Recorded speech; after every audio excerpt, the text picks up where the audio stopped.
Hello, আসসালামু আলাইকুম। আমি অনেক বেশি এক্সাইটেড কারণ হচ্ছে যে আমাদের কুরবানির গোশ অবশেষে চলে আসলো এবং আসলে আমি যে কত বেশি এক্সাইটেড এটা আমি বোঝাইতে পারবো না। কারণ আমার আসলে গোশত ধরতে অনেক ভালো লাগে কিন্তু এখানে আমরা এরকম সুযোগ পাই না। তো যাই হোক আমরা ঈদের পরের দিন আমাদের গোশ পাইছি এবং এই যে আমাদের গোশ, আমি তো শুধু গোশ ধরতেছিলাম। মানে এটা একটা মানে কোরবানির গোশের যে একটা গন্ধ না আমার কেমন যেন ওইটাও ভাল লাগে। আমি খুব মিস করতেছিলাম যে কখন গোশ আসবে। আমি জাস্ট ওইটার জন্য ওয়েট করতেছিলাম। তো পাওয়ার পর খুব ভাল লাগলো। এখানে গোশ ছিল ২ প্রকারের মানে ২ ভাগে এবং ১ ভাগ ছিল হাড্ডি। ওরা সবটা আলাদা, আলাদা করেই দিছে এবং এটা একটা কার্টুনের ভিতর করে দিয়ে গেছে। তো আমি এত বেশি পাগলামি করতেছিলাম মানে আমার অনেক বেশি ভাল লাগতেছিল। আর এখানে ঈদটা আসলে একটু ভিন্ন রকম হয়। এখানে বোঝাই যায় না যে ঈদ। যখন কেউ বাসায় আসে মানে ঈদের দিন কোনো মেহমান তখন মনে হয় যে হ্যাঁ এটা একটা ঈদ, অথবা যখন ঈদের নামাজে যায় তখন মনে হয় যে না এটা একটা ঈদ। তাছাড়া নর্মাল যে দিনগুলো ঠিক এমনই মনে হয়। তারপরেও চেষ্টা করি যে ঠিক আছে একটু এনজয় করার।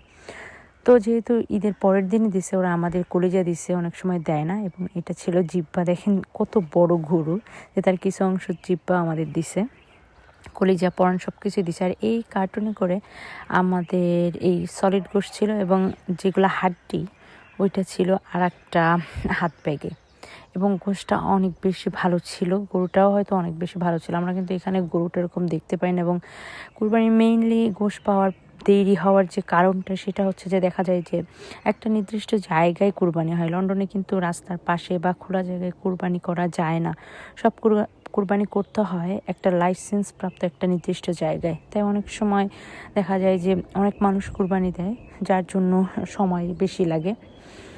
এখানে প্রতিটা পশু জবাই দেওয়ার আগেও পরে চেক করা হয় যে ভেটেরিনারির যে ডক্টরগুলো আছে তারা চেক করে, ফুড সেফটি নিয়ম চেক করে এবং হালাল সার্টিফিকেট দেয়, এগুলো অবশ্যই দিতে হয়। তো এই চেকিংয়ের জন্য অনেক সময় বেশি সময় লাগে। বাংলাদেশের মতো সাথে সাথে কেটে হাতে দেওয়া হয় না। এখানে গোশত সুন্দরভাবে কেটে প্যাকেট করে লেবেল দিয়ে দেওয়া হয়, এতে সময় লাগে কিন্তু পরিষ্কার পরিচ্ছন্ন থাকে। ডেলিভারি সিস্টেম, অনেকে অনলাইনে বা মসজিদের মাধ্যমে কুরবানি দেন, তাই গোশত বাসায় পৌঁছাতেও ১-২ দিন সময় লাগে। আর চ্যারিটি বা ডিস্ট্রিবিউশন, অনেক কুরবানি চ্যারিটির মাধ্যমে করা হয়। আগে তারা প্রসেস করে তারপর গরিবদের মাঝে বিতরণ করে।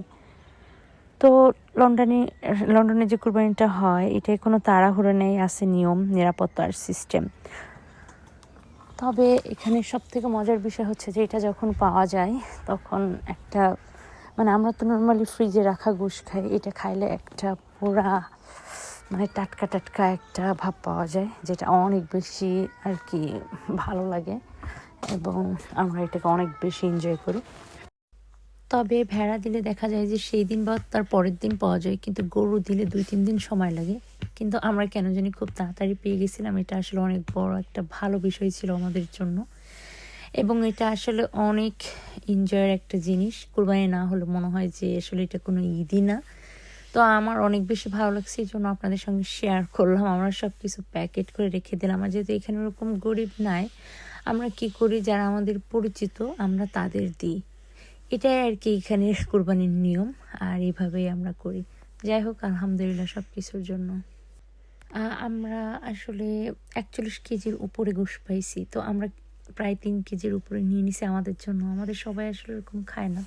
তো অনেক বেশি স্বাদ হয়েছিল এবং মানে পুরো মনে হয়েছে হ্যাঁ আমি দেশে বসেই খাচ্ছি।